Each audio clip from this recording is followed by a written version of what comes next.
Ang handom sang banwa sang inubaan nga farm to market road halin sa Barangay Talakagay, Barangay Bakuyangan, Barangay Damutan, aprobado na.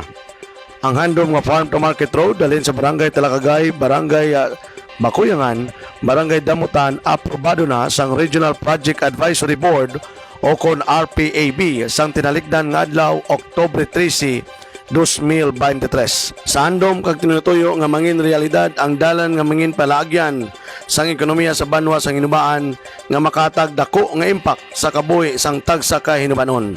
Aton masaksiyan ang padayon nga pagpanikusog ni Mayor Dap Anthony Vidaurasa Garalikas nga ini mangin kamaturan sa tagsa ka hinubanon.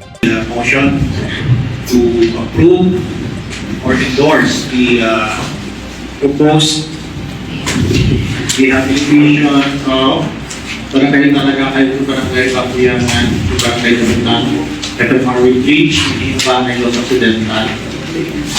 The amount of 518,541,342 pesos. Mr. Chair, I would like to move for the approval of 518.5 million pesos rehabilitation of Barangay Talakagay to Barangay Bakuyangan to Barangay Damutan farm to market road with bridge located in Hinubaan, all located in Hinubaan, Negros Occidental.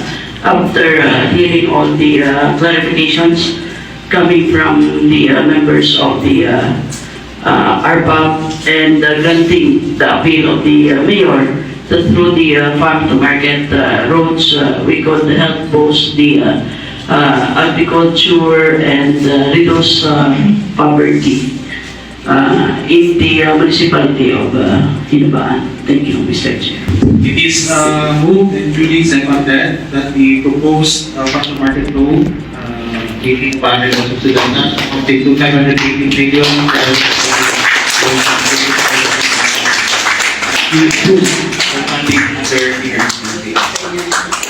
Congratulations to